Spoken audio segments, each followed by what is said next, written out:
Hi, I'm Jasper Pattendon at Wycombe Wanderers, and you're listening to Wycombe Sound. The Wycombe Wanderers Show.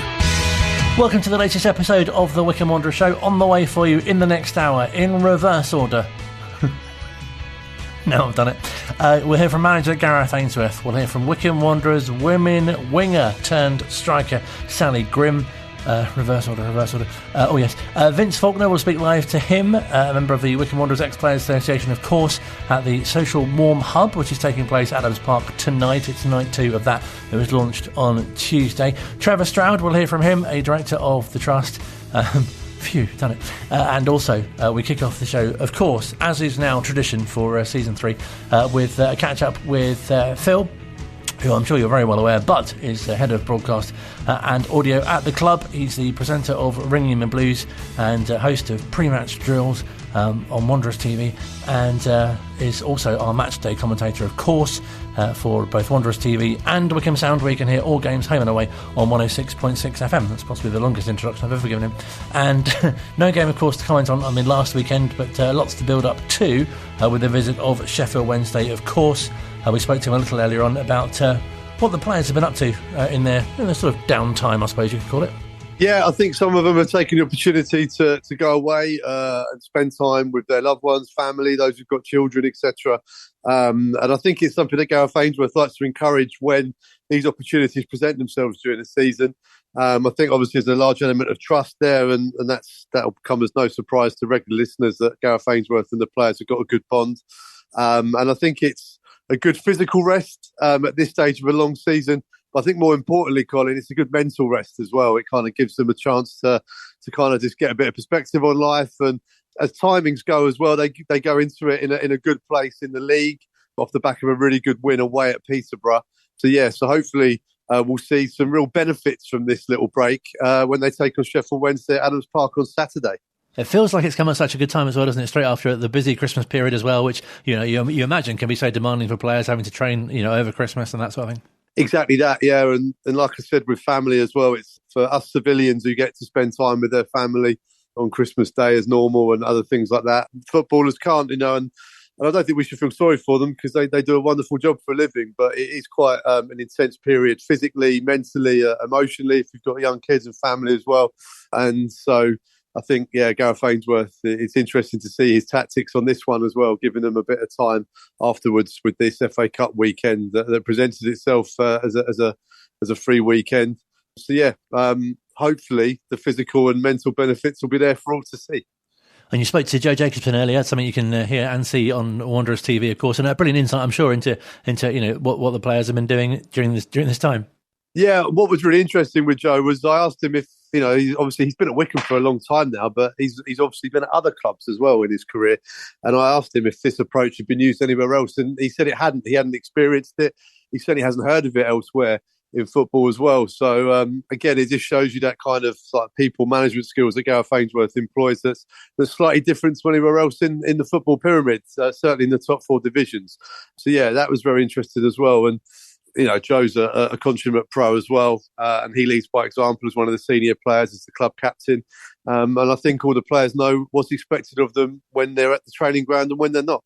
It's really interesting, isn't it? You talk about that relationship, but the things that the players have done over the years, obviously going to France and to Rush as well, and all sorts of other things which you perhaps wouldn't expect, but seem to really benefit them.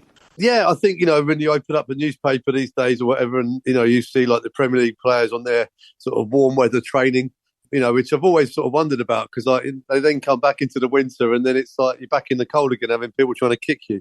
You would think if they were going to do anything, they should all maybe go to Iceland or somewhere and have people kicking their shins repeatedly to prepare them for the winter football. But it seems at Wycombe, we don't have the budget to shoot off to Dubai, unfortunately.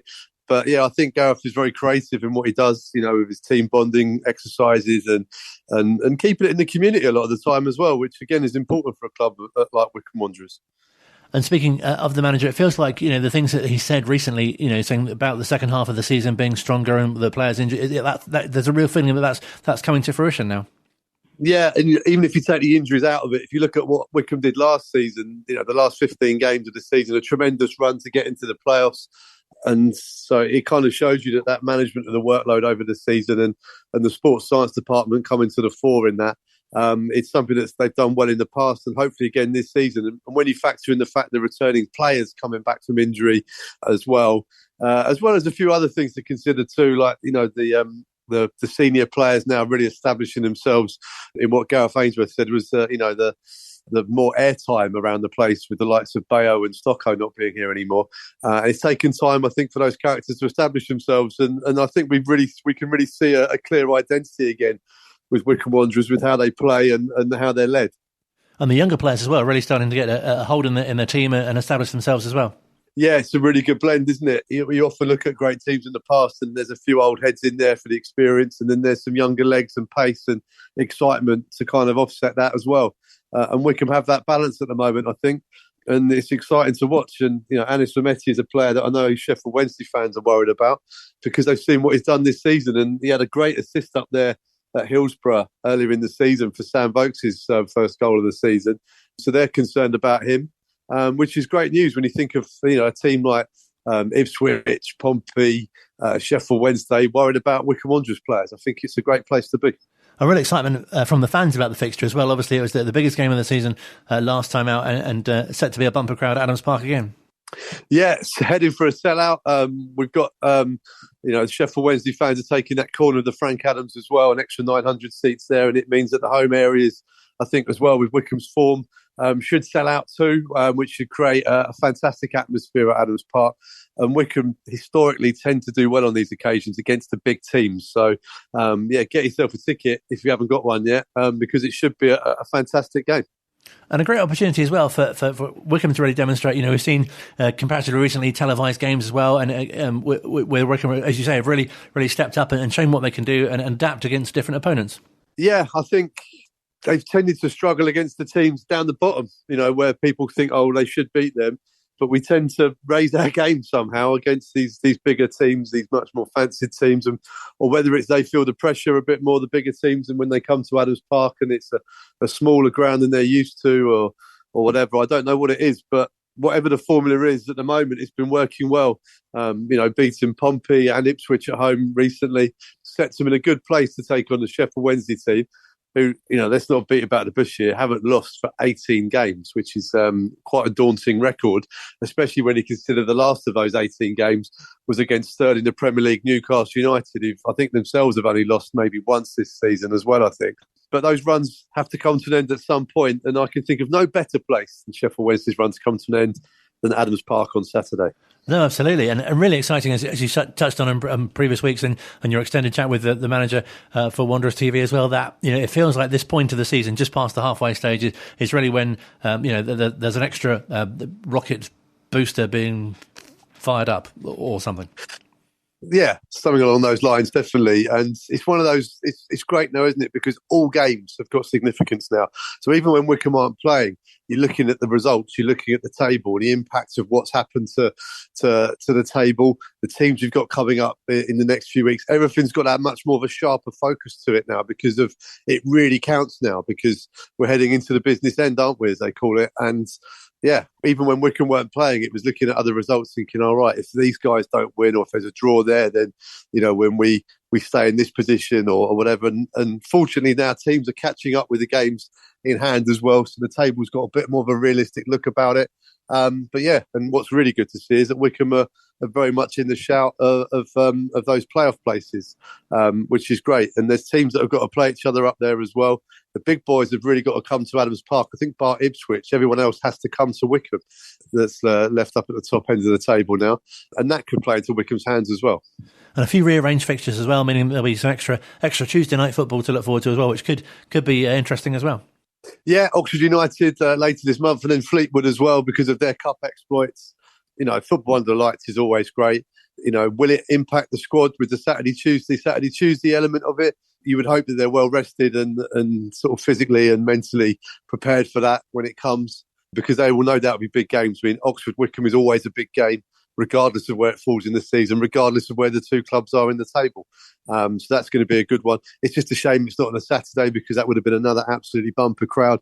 On a Tuesday night, it should still be good, but we may lose a few numbers because of the Tuesday night kickoff. We're in the January transfer window now, of course. The manager obviously not giving too much away, but it sounds like obviously he's happy with the group that he's got, and perhaps there may not be too much in the way of new signings, possibly the odd outgoing, but it looks like he's keen with the strength of the side that he's got. Yeah, it's it's a good balanced squad, and I think he's obviously going to be looking around to see what is going on. And I think the big one as well is that fans checking their phone every morning when they wake up to make sure Anish is still a Wycombe Wanderers player. We're halfway through the window nearly, and he still is, so that's good news. So yeah, we shall see. But yeah, I think you're right. A couple more may go out on loan, or just to kind of focus that squad down again as well. And obviously it develops the players as well, because game time is what it's all about. The loan system has been so good in recent times, obviously, for Wycombe as well. The players that have come in and had a real impact too. Yes, exactly that. The loan systems, when they're your players as well, even when they're going out to another club. I mean, Nick Freeman had this. He went to Leyton Orient on loan and has come back and established himself. And I think he's one of the most appearances of the season. I think he's in the top 4 or 5 players in the squad for appearances this season, which when you consider he was out on loan and had a long injury, he's done superbly well to get back in. So yeah, and I think the loan thing is a good thing for everybody concerned, because it's good for the player to get game time if they need to catch the eye of Gareth Ainsworth, or albeit they might be thinking into the future and thinking, well, maybe my time at Wycombe is coming to an end, and it's a win-win then, because then the players are in a better position to kick on, be that at Wycombe or elsewhere. And equally, when in the past when we've had loan players coming in here, at the moment we don't have any loan players in the building, but when they do come here, they're treated like they're one of their own, and they tend to do well as well. And since we last spoke to you, Daryl Horgan obviously going to Stevenage, a good move for him to get more first team football as well. Yeah, and Gareth Ainsworth was saying that he's aware of where Daryl is in terms of his career, where he is in terms of his contract status, and it just makes sense for him to be playing regular football. And it's a good move. Of course, it's dropping down a division, but it's the top end of League Two, and they're looking like they're going to have a very successful end to this season. Unfortunately, he's cup tied, so he can't take part in the cup exploits that they've been doing recently. But in terms of getting out of League Two, it's them and Leyton Orient. They're up the top there. There's a title to be scrapped for, not just promotion. And obviously any player would love to be involved in that as well. So, yeah, like Gareth said earlier on today, we wish Daryl all the best for that loan spell at Stevenage. And I'm sure lots of Wycombe fans will be keeping a close eye on him. Another news this week involving ex-players, Craig McHale-Smith, of course, announcing his retirement. Of course, you have many memories of him and his performances when at Adams Park. Yeah, great pro, not just for Wycombe, but, countless clubs down the years as well. Brighton, Peterborough, Luton, he was a real player, and represented his country on a number of occasions as well. But yeah, I love watching him play for Wycombe, because he was as you have to be here, a typical Gareth Ainsworth player. He really put a shift in for the team. Scored some memorable goals as well, some injury time winners he chips in with. But yeah, really good player for Wycombe Wanderers. We were playing a front three at the time. I think it was a slightly new position for him, but with a player of his calibre and his attitude, you always knew you were going to get maximum effort. And it was a joy to watch. And we wish him all the best for his retirement in football, and be interesting to see if we can get him on comms one day. That would be good, wouldn't it? No, absolutely. I'm really looking forward to the game on Saturday. Enjoy it yourself. Yeah, it's going to be a belter. Looking forward to it. And yeah, 3:00 Saturday, and Adams Park, the place to be. Always a pleasure to have Phil on the show. He'll be bringing us the game live, as I say, on Wanderers TV and here on Wycombe Sound on 106.6 FM. Kick-off, of course, at 3:00. Your match build-up starts from midday with Rob and the team live from the car park. Also, Adams Park staging last week the Guarantors Lunch, something which is stretched back over 100 years. On this morning's mid-morning, we caught up with Trevor Stroud, the Trust Director, to find out more. Yes, it started in 1911, where 40 local businessmen agreed to provide a meal for the senior citizens of Wycombe. And it's continued every year, with a couple of exceptions for COVID, ever since. It's been in various places in the town, but it's been at Adams Park for a number of years now, and Wycombe are very, very proud to be able to support the event. A really nice occasion for so many, not just the sort of people who have attended, but also those who are involved as well.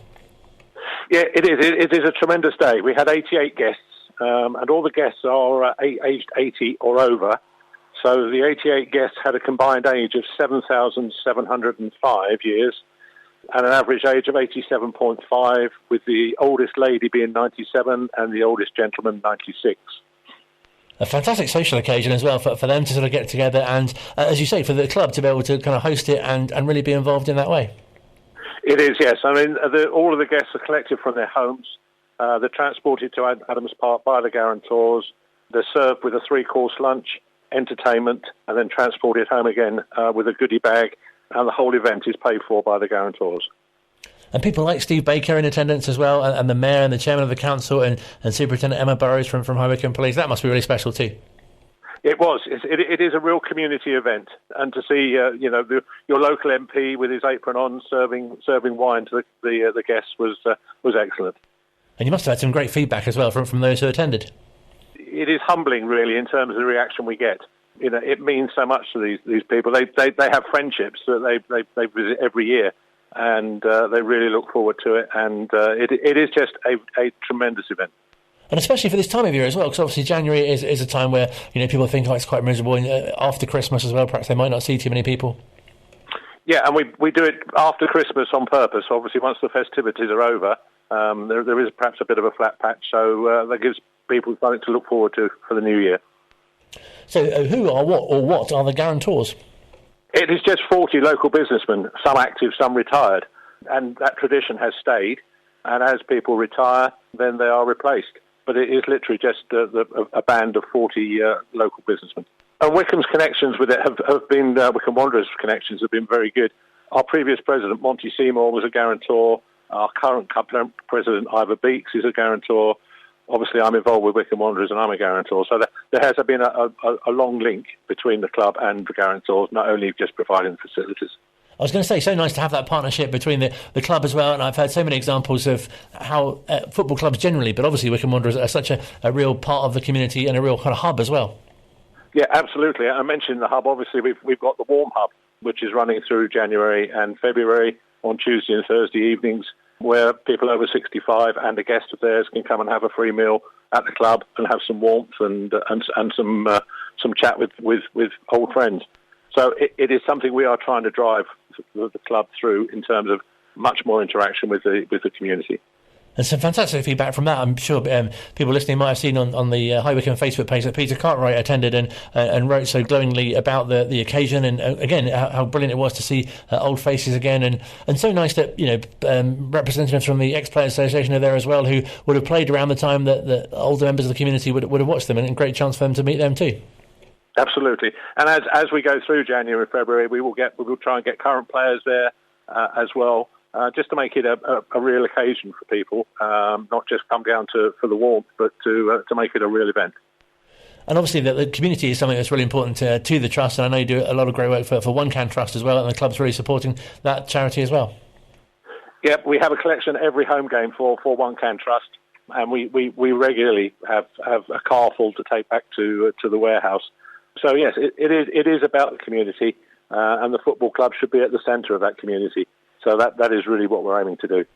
And brilliant that that people of a certain generation are being supported, and there are facilities for them as well. Obviously, who are both fans of the club, but also just live locally too. Yeah, and it's something in terms of we want Adams Park to be welcome to everybody in the community. We have a lot of work going on in terms of inclusivity and diversity. That is very important to us. We want to be able to reach out to the entire community of High Wycombe. We've done a lot of good work with the Muslim community, encouraging them to come to football. But it's just working with the whole community and making sure that everybody feels welcome to be able to come down to Adams Park and hopefully watch a winning team.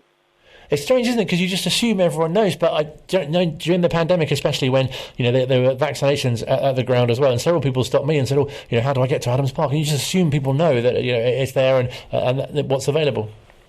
Yeah, and we just have to drive it all the time. You're absolutely right. We just assume that people know. But it's amazing when you talk to people that they don't. And it's really just getting that message out that says, we have a welcoming club. Whoever you are welcome at Adams Park. And there really are some brilliant initiatives that you're involved in, as you say, that the Warm Hub and also other great work for the community, and really nice way for people to feel supported and involved and connected to the club too. It is, and as I say, it's something which is top of our agenda in terms of we are working very hard as a club to make sure that there is inclusivity, that everybody feels welcome and comes down and enjoys himself. And obviously, if people come to the Warm Hub, that's an opportunity to talk to people as well about what we're doing.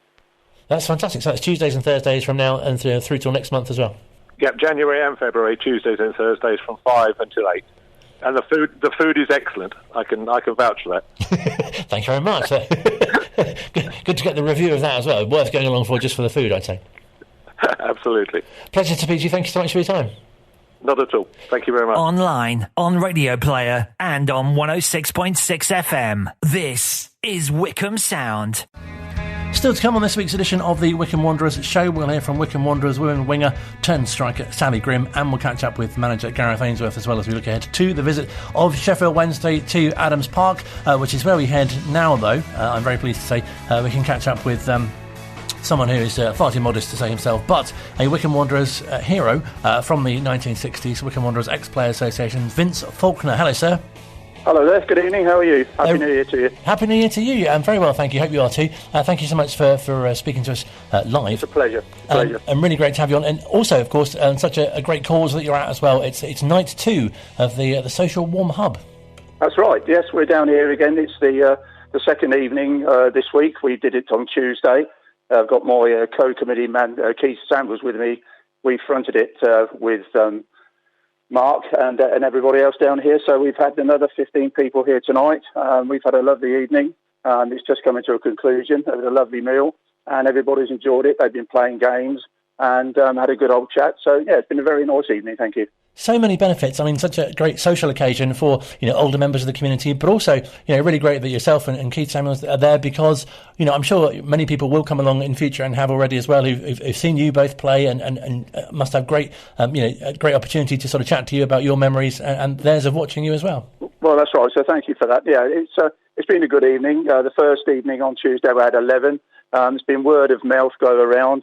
People aren't just restricted to come in once. They can come all the way through. This goes on every Tuesday and Thursday through this month of January and right up until the end of February.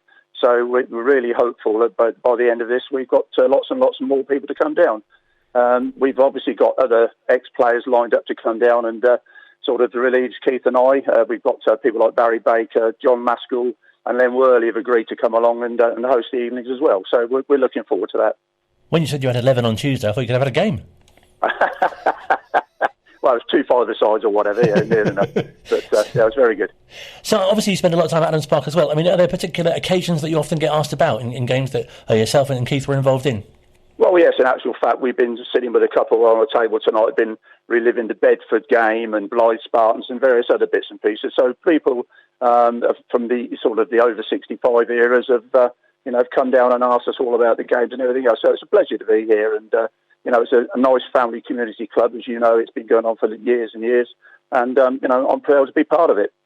And I know as well, when we spoke to you in your sort of your profile part of the show as well, a very memorable game was when you were playing against Wycombe and there was a very quick goal in the Berks and Bucks. Yeah, that's right. Yeah, I was club captain at the end of my career for Cheshire.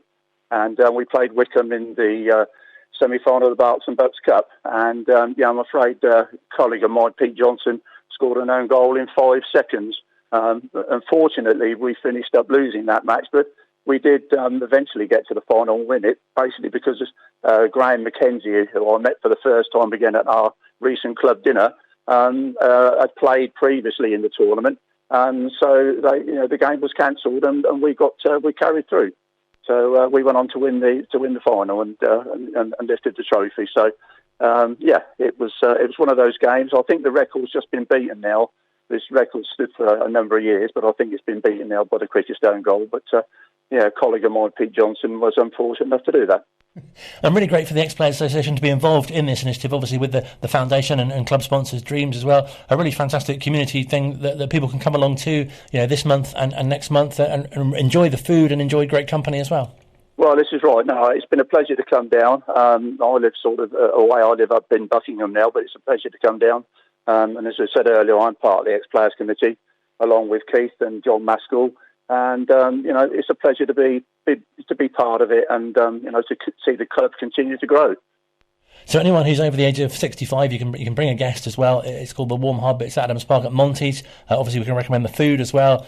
Great company. That's right. So in actual fact, there's only one person needs to be 65, because if people are struggling for transport, then they can get a son, a daughter, a grandson, or somebody to bring them down and be a guest of their guest, if you understand me. So it's not just necessarily for the over 65s. Predominantly it is, but you can have somebody bring you along who's not that age and still stay for the evening. And you never know who you might bump into. There was some feedback online from Peter Cartwright, who came along on Tuesday, and he saw some people that knew him from years ago. That's right. It's a really great opportunity to sort of rekindle relationships again. Well, that's right. And also as well, Mr.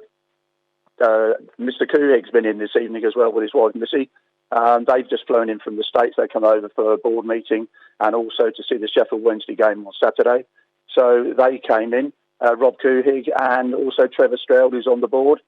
So they've been in here as well. And also this evening, Joe Jacobson stuck his head in as well and introduced himself. So it was, another stage as well. It was very good. You literally never know who might turn up. Well, this is true.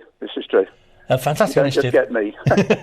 And as you say, other members from the Ex-Players Association as well, and people like Len Worley and Barry Baker, who we spoke to a few weeks back as well. That's right.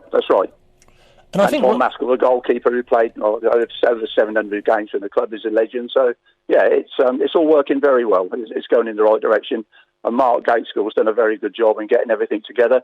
And his staff here, they've been more than welcoming. And it's a pleasure to be part of it. I was going to say, you must find it really rewarding as well, yourself and Keith, just to be able to share, experiences of fans and perhaps even people who've not been to the ground before. No, that's right. I mean, so there are a number of people, when you speak to them, do you come and watch the games? Oh, no, we just heard it word of mouth, so we thought we'd come and give it a try. And we're coming back. So they may even come to games as well, which will be good. No, absolutely. And so important at this time of year as well, January, just after Christmas, and with the weather not being too good, the temperature's set to drop again, next week. And really nice to be able to offer the older members of the community somewhere to go a couple of days a week. Well, that's absolutely right as well, with the heating situation as it is as well, and obviously with the food and, cost of everything these days. It's nice that Dreams and obviously the council and everybody else have put in themselves aside to assist the community. It's lovely. And some sad news for the Ex-Players Association recently as well. Brian Lee, the ex-manager, has lost his wife as well. That's right. Yeah, Shirley Ann, unfortunately, she was a lovely lady. Great support to Brian. And over the years, she's been down here when he was at the football club and with the FA, and she'll be sorely missed. And the second one I had this week as well was a gentleman, Bill Clear, who's was a renowned referee in this area. We went to his wife's funeral, unfortunately, on Monday. So, unfortunately, it seems to be part and parcel at the moment. But, we wish Brian well, and obviously our thoughts are with Brian and the family. And, we will be attending the funeral as and when we know when the date is. And someone else we lost not that long ago as well was John Reardon, of course, but there's a fantastic tribute coming to him at the club later this month as well. Well, that's right. And I'm pleased to say that the ex-players have managed to play a large part in that with our charity for last year, 2022. We've financed, with Mark, we've managed to put some money into there to refurbish a building that's being opened by Martin O'Neill on the 30th. So that's going to be a great day. I think there'll be up to about 60 people, invited guests here. And, we're looking forward to another super day. And a great tribute to someone who's had so many roles at the club, of course. Well, of course, I think JDT, John Taylor, has mentioned it. He is known as Mr. Wycombe, and I think that just sums up what everybody's feelings for him are. And great to have a room sort of in his memory that people perhaps younger fans who perhaps aren't aware of the contribution that he had at the club can really appreciate. Absolutely right. I mean, so I've had the pleasure of seeing it. It's near its conclusion, and it's a credit to Mark and his team on what they've done. And it's a real tribute to John, and I'm sure his family will be really appreciative of it when it's finished. Now, on a lighter note, we should talk about the Ex-Players Association annual quiz, which I know is something that you're heavily involved in as well. That's right. Yeah, unfortunately, myself and John Maskell, we organise that. It will be our 12th event this year, and I'm pleased to say that's on the 25th of March. Start at 7:30. Everybody's welcome. It's a single course meal. It's a brilliant evening, although I say it myself. And I'm pleased to say that the first four to actually commit themselves to it were the four previous winners.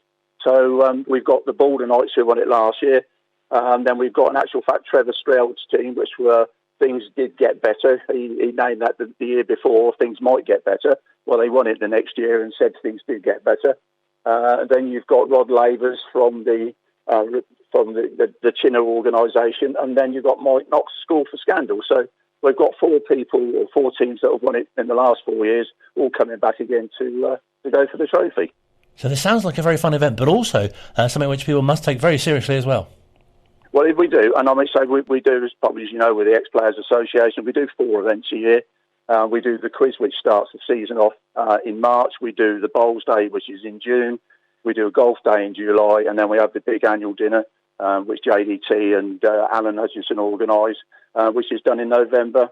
And all of those fees and all the monies raised go to the charity, which we are going to nominate our next meeting, or committee meeting, on the 7th of February, and then we'll let everybody know which will be the 2023 charity. I think that's one of the great things about the Ex-Players as well. Obviously, not only that it brings, so many generations of players together, but, raises money for such good causes and also helps the club so much as well. Well, that's right. I mean, so we've been going, as we said, over 12 years now, and we've raised in excess, I think, of £30,000 that we've donated back out into the wider charity world. We've done everything that we can, and, long may it continue. It really feels like the Ex-Players is going from strength to strength, especially after the pandemic, when you obviously could be less active, but as you say, there are events coming back now, and so many wanting to sort of benefit from the activities that you can offer.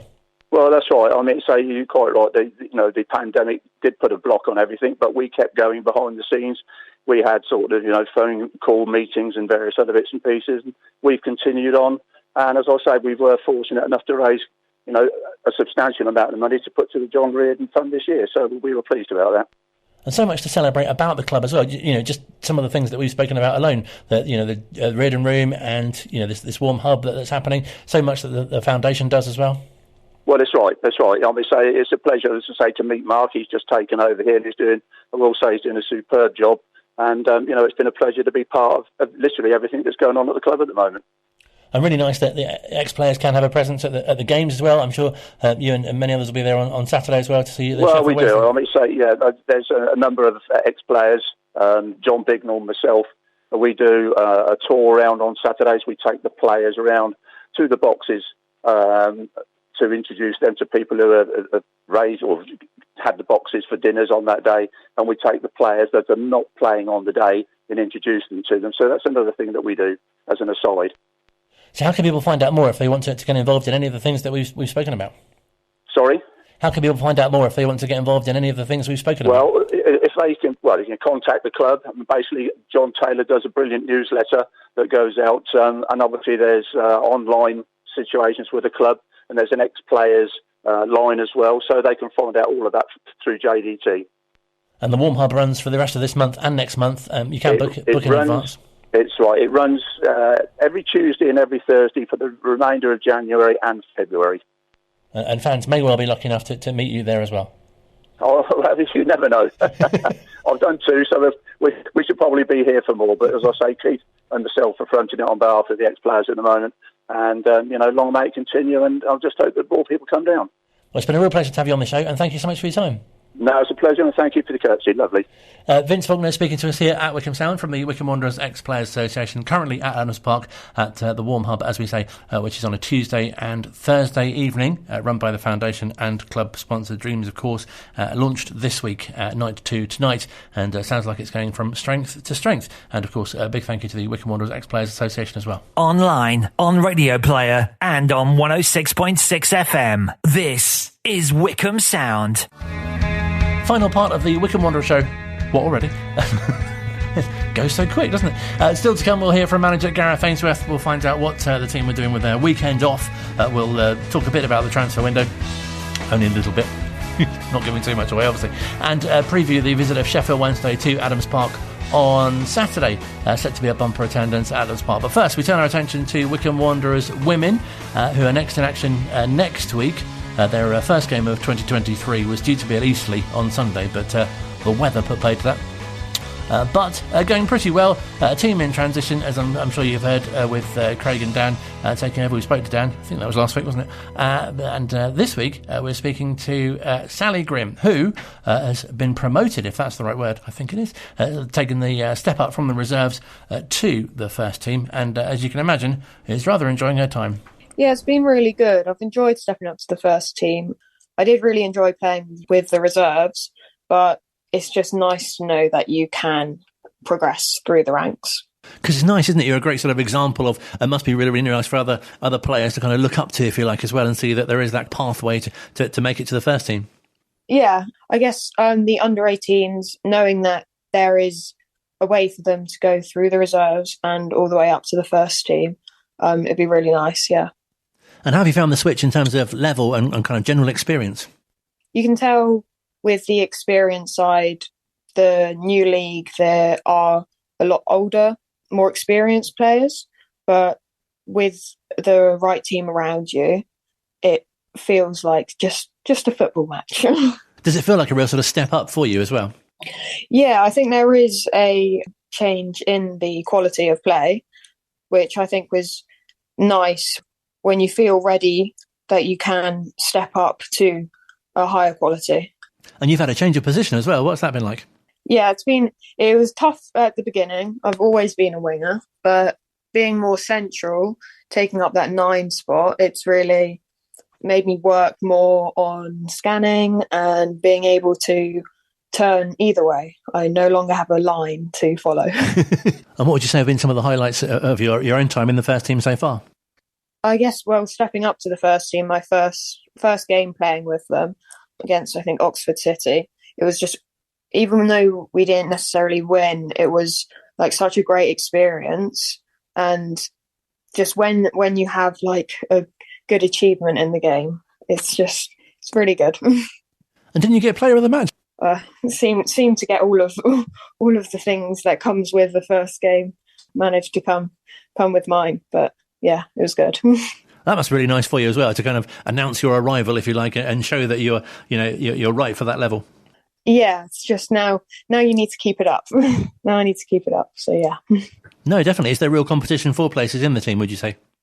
Yeah, I think obviously with the pathway up through the reserves and under-18s, there's always competition between who starts, who's playing, and even bringing in external people from other teams.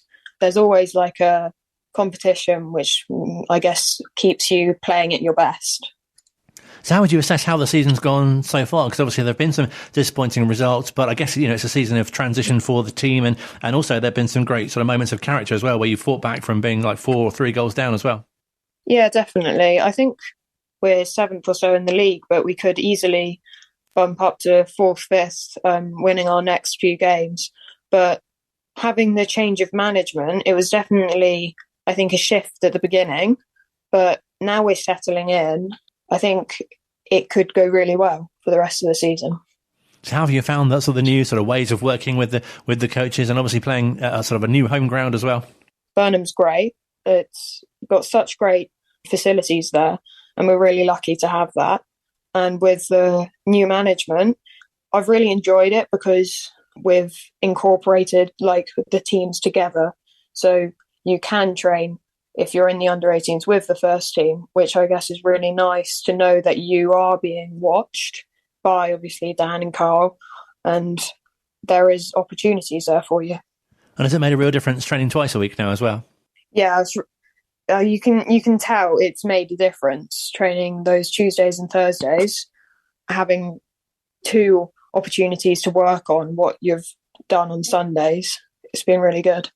And does it feel like the whole team is really close? Not only the whole squad really, not just the first team, but as you say, the whole group, the under-18s and the reserves as well. Yeah, I think so. There are definitely like groups, of course, within, but training together, I think, really helps like bridge gaps between teams. And obviously that you've not played for a little while, and you've not had a first game of the year yet, because last week's game was off. But it must be a real, really sort of exciting sort of to start the new year. As you say, so much to look forward to, and hopefully climb the table. Yeah, definitely. I think our next game's the 22nd in a home game, so be really nice to get back into. We did have a training match on Sunday, but it'll be really good to get back into the league fighting spirit. And do you sort of set yourself targets and things you'd like to achieve in the remainder of the season? Yeah, of course. It'd be really nice to finish off the season on a high with the team. But yeah, I guess everyone has personal goals as well. And what would you say to anyone who's not yet come to see any of your games? As you say, another opportunity coming up at Burnham next week. Yeah, it's such a great place to come and watch football because you've obviously got the stands, you've got the bars, you've got the food that they sell there as well. It's not just standing on the side of a field in a playground. It feels like you're coming to watch the game, not just be there. Also, many thanks to Sally Grimm, Downley resident, currently studying A-levels, the final year of those. Asked her how they were going. She said she's coping.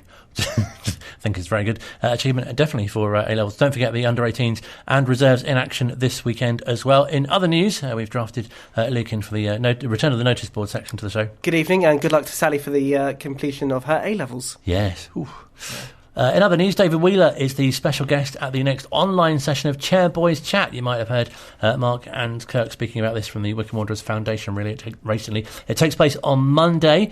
He follows in the footsteps of former player Scott Davis, who led the discussion on mental health and well-being. This week's session via Zoom. Monday's event will also feature a talk from Men's Nap, who support men's mental health through photography projects. That was nearly quite bad. I think that's Men's Snap. I think you're right. Yeah. Didn't you speak to them? Yes. Well done. Yes, they were a guest on there. They were. Thank you. You're welcome. Hopefully that bit won't be in the podcast version. Oh, it will.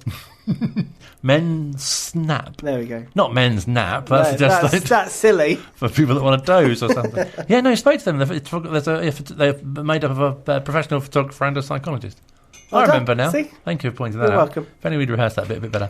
Chairboys Chat's an initiative run by Wycombe Wanderers Foundation, which is launched earlier this season with in-person sessions on match days and is now trailing an online variety through this month as well. You can find more details on the Wycombe Wanderers website. Thank you so much for pointing that out. So you can tell it's live though. Absolutely. Yeah, we wouldn't have done that if it was No. pre-recorded. Still to come, we'll hear from manager Gareth Ainsworth. You've got some news for the notice board as well. Yes, you may have seen, this was, it just missed last week's show, sadly. But Anis Mehmeti, who celebrated a birthday this week, happy birthday, was named as one of the EFL's 21 under-21s. Although the next day he turned 22, but he just about made it, which is great. And he's had a brilliant season so far, and I think a lot of people, including Nigel, who'll be back with us on Saturday, have a bromance with Anis. Absolutely, he's been brilliant. Sheffield Wednesday, of course, the fixture at Adams Park is closing in on a sellout. So if you've not yet got your tickets for the visit of the Owls, which last season, of course, was the biggest and saw a large Spanish contingent attend, which you spoke to one of them. Of course, yeah, I forgot that was very good. That was a great atmosphere. And the big question for Saturday will be: is Stocko playing? Yes. Will he be returning? Can we play the Bing Bong David Stockdale's here?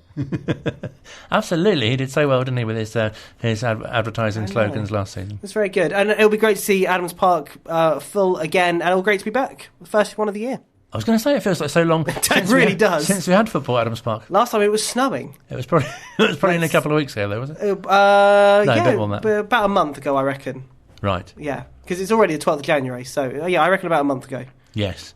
So if we're not careful, we've got quite a bit of fixture congestion because the Oxford game obviously has been rearranged. The Fleetwood game as well, because they're in FA Cup action later this month. That was due to be on the 28th of January. So a few Tuesday night games to look forward to coming up as well.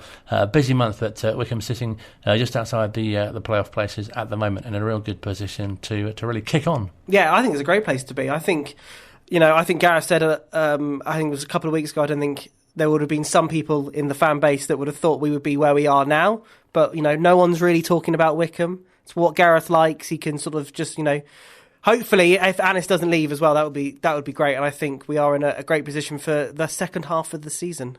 Yes, we are avidly keeping an eye out for transfer news at the club, both incomings and outgoings. Have you noticed they keep doing sort of tweets that are about Anis that could be like, he's going, but they're not? Oh, no. It's very funny. Well done, Matthew Sesson.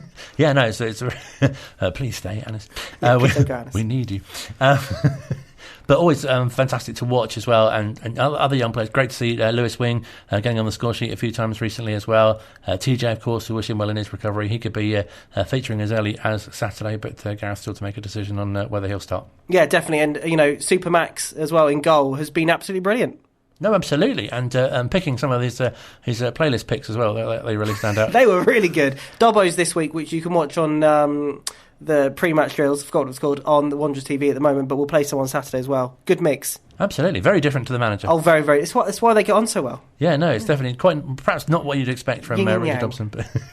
Yeah, so very interesting choices from him there. And as you say, of course, live commentary from Adams Park and match build-up from midday as well. Yeah, we'll be live in the car park from 12, and Phil Catchpole and Toby, I believe, will be your commentary team on Saturday from 3 o'clock. I think it'll be a bit wet. No, it's going to stop raining at 12. It'll be while we're putting the gazebo up, so we'll be wet. They'll be fine. Oh, fantastic. Yeah. Lots to look forward to. Anything else for the notice board section? No, that's it for this week. If you have anything, twws@wycombesound.org.uk. Thank you very much indeed. Still to come, or shall I say, to wrap up the final part of the show a little earlier on this morning as part of the media briefing. We caught up with manager Gareth Ainsworth at the training ground, who let us in a little on what's been going on at the club in the last sort of week or so without a game at the weekend. Yeah, players have had a bit of time off. I've been in a little bit, future planning for the club and things, and it's been nice. It's been a bit of a rest, and to be fair, the weather was terrible last week as well. So we struggled to get on the training ground a little bit. Our training ground seems to get the weather times 10, whatever the weather is, we'll get it times 10 at the at Lane End. But it's been test this week, training in different places, and so the injury risk of training on such a wet surface is always high. So we try and utilise pitches around the local area and quality pitches. Bisham Abbey's been used a couple of times and things like that. So it's been testing, but it's been a nice break as well, especially on the back of a 3-0 win away at Peterborough. Boys were sensational that day, and we're looking forward to getting into Sheffield Wednesday on Saturday, because it's going to be a good crowd. It's going to be a big game, obviously, in the league. And I've said, anyone who finishes above Sheffield and Ipswich probably, and will definitely be in the playoffs. And I think they'll be automatically promoted as well. I think those two are going to be the teams that people will need to catch. You hear people say, sometimes a break can come at a good time if team's not in good form or has a lot of injuries. And then, conversely, if a team's doing well in momentum, then, it can interrupt that. Is that something you feel as a manager, or is that more of a sort of a myth, really? No, obviously the time with injuries is vital, and you've got to take that into consideration. So definitely another week has helped the injured players. Momentum is in the mind, and that's up to me and my staff now to make sure that the boys are on it and keep this rolling, keep this train going, because the boys have been really good lately, really, really good. And we've had some tests, I've had some real moments and some incidents, thinking about the TJ thing at the end of the game at Plymouth, and, coming back and the changing of the team. And it's been a real productive month, and it's up to us to keep reminding the boys that they're in a good place, and we can go and have a go at anyone. Hopefully the legs are rested, and we'll spring into action again 3 o'clock on Saturday. And congratulations to yourself for being nominated for the Manager of the Month, but a real sort of endorsement for what the team has done, and obviously your backroom staff as well in the last sort of few weeks. Yeah, listen, Manager of the Month should be renamed to everyone who works at the Club of the Month, because it's a team effort. It always is, and I think that every little person who does it our way and does it the Wycombe way and is a part of the culture, they'll play a part, So there's people in the offices, there's people in the media, there's people in the staff, there's people, the chef, there's people, all of them. Everyone adds to what Wycombe are. So it's nice that I'm head of it, and yeah, I'll get the stick when it goes wrong, but I don't mind that. That's fine. That's broad shoulders, and I'll take that, and I'll take all the pressure off everyone else. But when we do achieve, I think that it's nice to give everyone some credit, because they've all bought into what I believed in at the start. Maybe not at the start, but after 18 months of management, what I tried to believe in, and it's been a steady progression. So yeah, it's great to be nominated, but as always, it's a club effort, and players have been fantastic for me, especially over the busy Christmas week. I imagine January brings extra challenges as well with the transfer window. Are there anything you can say about areas that you're looking to strengthen in, or perhaps inquiries that you've had about players? I'm not going to tell you about any inquiries. End that one there. But we've definitely identified a few places that we may want to look at to be stronger. let's see, injuries come into play here, and obviously what we're going to need, and you need a crystal ball, Colin, sometimes to see what you're going to need in March and April. But we lost Anis and Brandon last year at crucial times, and Wingy got sent off. So you can never sort of just judge this. It's a bit of luck, I think, as well. But I'm glad that Darryl Horgan's going to go and get games at Stevenage. That's really good for him. I think there'll be one or two more on the fringes going out, but keeping all of the regulars, I think, will be a good window for us. And maybe there'll be one or two, but Rob's backing me. It's not like there's no funds there, but as always, I need to be totally sure, right time, right place, right player, right price as well, and that's important for me. So I won't overpay for players, because I won't ever want to put this club in danger of things that other clubs have been in. So we'll steadily do it, but we'll do it the right way. And it really feels like, what you sort of said would happen is kind of happening in terms of the second half of the season. Players are coming back, and the team's doing so much better in this period, and a really nice way to start 2023, as you say, with Sheffield Wednesday coming to town and what looks like a bumper crowd on Saturday. Yeah, it is. It's only one game of the second half of the season, so we've got to be careful. It's been really good Christmas, and I knew that when we got the players back, when we got the way we want to play, and everyone buying into everything, I knew that the second half would be good. But I don't want to have to eat my words and have a poor second half of the season. We've had a really decent first half of the season.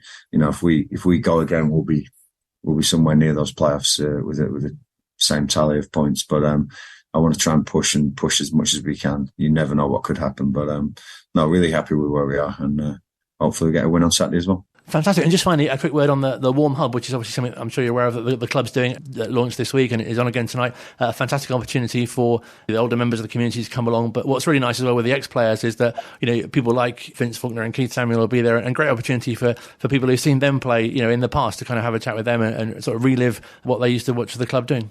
Absolutely. It's great that the club does these things. I was with the foundation the other day, doing something nice for them, and Mark was very, very good, and we want to reach out to our community. They give us so much, and we always ask for more and more and more, and keep coming down and giving us your money. But we do want to be known as a club that also gives back as well. And I think that the older generation, definitely, the demographic around here is important to look after, especially with the crisis of the fuel bills and the cost of living at the moment. And if we can chuck in a couple of ex-legends as well, they're great. They're a great double act, those two. They're brilliant. They really are. And I'm sure that they'll be entertaining, and really, really proud to have them as part of the club, and two former brilliant players as well. So just great to be involved with Wycombe, and those moments are the moments which are important. The football's great, but there's definitely more important things in the world than football. Pleasure to speak to the manager as always. Wish him and the team all the best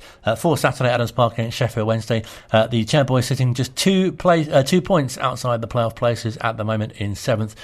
Saturday's opponents, Sheffield Wednesday, of course, currently in the automatic places. Them and Plymouth getting a bit ahead at the moment. We talked about the game coming up, which has been rearranged, I should say, which was due to be played against Fleetwood at the end of this month on the 28th. That's been rearranged for March the 7th. After Sheffield Wednesday's game, it's a trip to Bristol Rovers. That's come up the following Saturday, 21st, and then 24th of January, that rearranged game at home to Oxford. That's on a Tuesday night. Lots to look forward to coming to Adams Park, and if you're following home or away, in fact, of course, if you can't get to any of the games, don't forget live commentary on Wanderers TV, and of course here on Wycombe Sound on 106.6 on a Saturday, or maybe even a Tuesday evening as well. Back next week. Hope you've enjoyed the show. Another Wycombe Wanderers ex-player to speak to, one who's very recently announced his retirement from football. There's a clue. And lots more to come as well, including other transfer news as the transfer window continues. We'll have Phil on again, of course, and more from the manager looking back at the game against Sheffield Wednesday, which of course hasn't actually happened yet, and we'll be previewing the trip to Bristol Rovers as well next Saturday. Have a fantastic week, whatever you're up to, and speak to you again at the same time next week. Don't forget there's a podcast version of the show wherever you get your podcasts from as well, where you can listen at your leisure.